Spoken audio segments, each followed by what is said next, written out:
Tu sais à quel point c'est frustrant de croire à une histoire qui au final s'avère être un gros mensonge.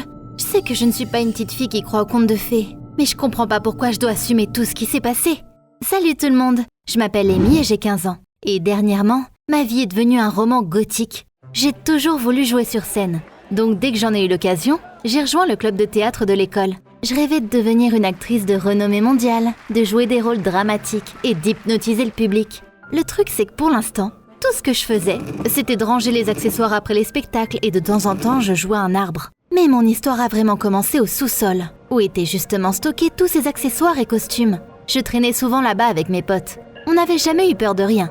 Mais cette fois, je suis restée là toute seule juste 1 minute, parce que les autres étaient déjà remontés à l'étage et j'avais du mal à ranger les robes royales dans le sac. Et là, tout d'un coup, j'ai vu quelque chose. Je ne saurais même pas expliquer ce que c'était. Juste un mouvement dans un coin sombre, mais ça m'a terrifiée. Je me suis enfuie à la vitesse de la lumière. Une fois dans le hall et en sécurité, je me suis dit qu'en fait, ça devait être un rat ou un autre animal. C'était bien le genre d'endroit où il se nicherait. Mais un peu plus tard, quand j'en ai parlé avec mes potes, ils m'ont dit qu'ils avaient vu une grande silhouette dans ce coin-là aussi. Et pour le coup, ce n'était pas un animal, parce qu'ils avaient bien vu des jambes et des bras, et même une tête, d'après eux. Une semaine plus tard, tout le monde était obsédé par les fantômes dans notre école. C'est là qu'on a su qu'apparemment, il se passait souvent des trucs un peu chelous dans notre école. Il y avait d'autres gens qui avaient déjà vu des silhouettes, des ombres ou des objets brillants dans le sous-sol.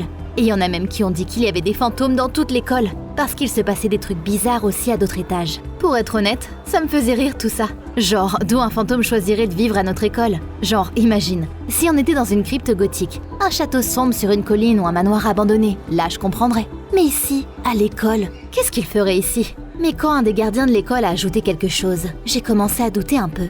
Il a parlé de phénomènes bizarres qui avaient été filmés par les caméras de sécurité, puis il nous a raconté une histoire. Il a expliqué qu'avant, notre école était un hôpital militaire et que certains membres du personnel et des soldats avaient été enterrés vivants dans le sous-sol lors d'un bombardement.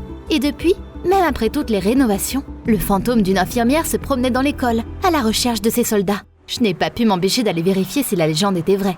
Il n'y avait presque aucune information dans la bibliothèque de l'école, mais quand je suis arrivée à la bibliothèque municipale, j'ai appris par des coupures de presse, des articles et des références historiques que le gardien disait la vérité. À propos de l'hôpital, des bombardements, même du fait qu'il y avait encore plein de matériel de l'hôpital dans le sous-sol. On a toujours pensé que c'était des accessoires pour un spectacle sur les militaires. Là par contre, j'ai eu peur. Ça voulait dire que le fantôme était réel. Et on en avait même la preuve. Comment on pouvait faire du théâtre tranquillement maintenant? J'ai parlé de mes découvertes à mes potes, qui en ont parlé à leurs potes à eux, et finalement, toute l'école a commencé à paniquer. Le directeur a même dû faire une annonce officielle comme quoi les fantômes n'existaient pas, mais plus personne ne le croyait. Puis un jour, je me disputais avec une autre fille, pour le rôle de Juliette dans une pièce de théâtre qu'on allait jouer bientôt. J'ai donc proposé un défi. Il y avait une immense toilette en plein milieu du sous-sol. Enfin, c'était un accessoire en plâtre d'une pièce de théâtre sur 3 géants. Il y avait aussi d'autres parties de la maison du géant, mais pour une raison quelconque. C'était les toilettes qui avaient attiré mon attention. Donc si je faisais monter ma rivale à l'intérieur, je gagnerais certainement le défi. Pas très logique, je sais, mais ça m'énervait d'entendre tout le monde dire à quel point elle était talentueuse. C'est pourquoi je lui ai suggéré de monter sur les toilettes et de s'asseoir dessus pendant un moment. Elle a refusé. Et je n'ai rien trouvé de mieux à faire que de monter là-haut moi-même, pour prouver que je pouvais faire quelque chose qu'elle ne pouvait pas. Je dois dire que c'était assez haut et que la surface était lisse, donc ce n'était pas du tout facile. Je suis même tombée plusieurs fois en grimpant sur le couvercle. Après ça, c'était plus facile. Là, mes potes ont rigolé et ont dit que c'était stylé. Ils m'ont aussi filmé sur leur téléphone. Je leur ai fait des grimaces et j'ai crié que maintenant on pouvait m'appeler le grand canard WC. Et puis, le prof a appelé tout le monde et mes potes se sont enfuis. Je suis restée toute seule. Je savais que personne m'avait vraiment abandonnée. Tout le monde se disait juste que comme j'étais montée toute seule, eh bien je pouvais descendre toute seule aussi. Mais ça m'a quand même énervée. J'ai essayé de sauter en essayant de mettre ma jambe sur le côté. Et puis, le fantôme est apparu. Une silhouette blanche et claire s'est levée du coin le plus éloigné du sous-sol. J'étais tellement choquée et effrayée que j'ai crié et je suis tombée au fond des toilettes. Et évidemment, je suis restée coincée. Je ne pouvais plus du tout bouger. Je ne pouvais même pas sauter, parce que mes bras étaient coincés sur mes côtés par le tuyau. C'est là que j'ai vraiment eu peur. Il y avait un fantôme qui errait là-haut, et moi j'étais coincée dans les toilettes du géant. Je me tortillais du mieux que je pouvais, en essayant de taper du pied sur tout ce que je pouvais atteindre, et j'espérais que quelqu'un m'entendrait. Et puis, le fond des toilettes a lâché. Je suis tombée sur des matelas poussiéreux, mais j'ai quand même eu mal. J'étais allongée au fond d'un grand puits profond. Il n'y avait que du béton et de la boue autour de moi. Heureusement que j'avais mon téléphone sur moi. Au moins, j'avais une lampe de poche. Même si au final, ça ne m'a pas tant aidé que ça.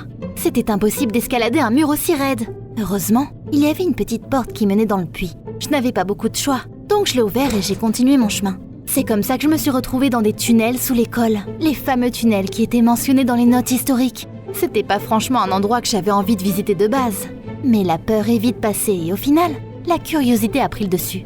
Quelle aventure! Donc j'ai bien regardé autour de moi et j'ai mémorisé la route pendant que je marchais jusqu'à ce que je me rende compte que quelque chose n'allait pas avec ce tunnel. À ton avis, à quoi ressemblait un vieux tunnel abandonné? Il y aurait de la poussière, des toiles d'araignée, tout ça, non?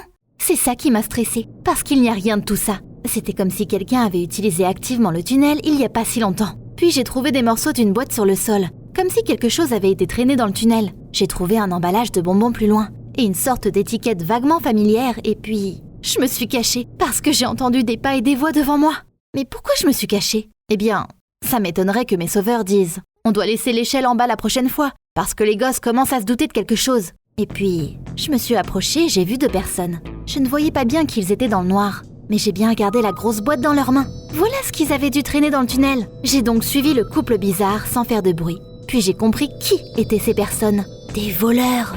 Juste des voleurs ordinaires. J'ai aussi compris que c'était eux qui faisaient semblant d'être des fantômes dans notre école. La situation était vraiment bizarre. C'est là qu'on a atteint la fin du tunnel, où il y avait une grosse porte lourde en métal. J'ai paniqué, et une pensée m'a traversé l'esprit. S'il vous plaît, ne m'enfermez pas ici. Qu'est-ce que je ferais si je restais coincée ici? Mais je n'ai pas eu le temps de vraiment avoir peur. La porte n'était pas du tout fermée. C'est là que j'ai réalisé que je connaissais très bien cette porte. Je la voyais tous les jours, depuis la fenêtre de ma chambre. Ouais, ce tunnel sous l'école menait à une vieille chaufferie juste derrière ma maison. Quand j'ai ouvert la porte, les voleurs n'étaient plus là. Mais ce que j'avais vu et entendu dans le tunnel me dérangeait beaucoup. Quelqu'un volait des trucs à mon école. Il fallait que je les arrête. Bien sûr, comme tout enfant, j'ai décidé d'aller voir des adultes. Je sais pas pourquoi je suis pas allée voir la police tout de suite. Pour une raison, ça me semblait plus logique d'aller voir les gardiens de l'école.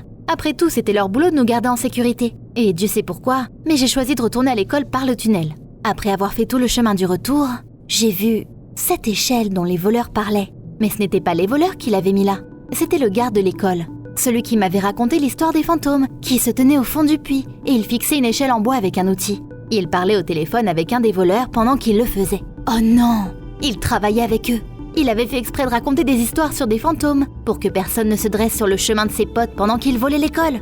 Horrible! C'était trop. Trop d'aventures dans une journée pour moi. Je me suis donc enfuie de là aussi vite et silencieusement que possible. Je me suis enfermée dans ma chambre et j'ai commencé à réfléchir, en regardant par la fenêtre la porte de la chaufferie. Les voleurs sont revenus à l'école 3 fois de plus au cours de cette nuit-là. J'ai passé tout ce temps assis sur le rebord de la fenêtre. J'avais peur que dès que je détourne mon regard, il ferait quelque chose d'horrible. Le matin, j'avais trouvé une idée brillante. Enfin, brillante d'après moi. Tout ce que j'avais à faire, c'était de faire peur aux voleurs pour qu'ils s'enfuient de l'école et ne reviennent jamais. Du coup, j'ai essayé de peaufiner mon plan, au lieu de suivre les cours. Et j'ai bien fait. J'ai préparé la robe blanche de Juliette, du maquillage, une lampe torche cachée dans les plis de ma jupe. Le plus dur, c'était de me cacher au sous-sol sans que mes potes me voient. Mais bon, dans tous les cas, ils n'avaient pas particulièrement envie de revenir ici, après ce qu'ils avaient entendu sur les fantômes. Une fois en place, je me suis cachée, puis j'ai attendu en surveillant bien les toilettes du géant. Quand ma montre indiquait minuit, voilà qui est sorti des toilettes. J'aimerais pouvoir dire des mauvais esprits, mais c'était en fait les voleurs. Ils ont escaladé les toilettes, puis sont sortis par la porte que le garde leur avait laissée ouverte. Ils sont revenus juste après, en tenant des boîtes remplies avec les ordis de l'école. Mon heure de briller était venue. J'ai sauté de derrière la chaise et j'ai hurlé en agitant mes bras et mes cheveux.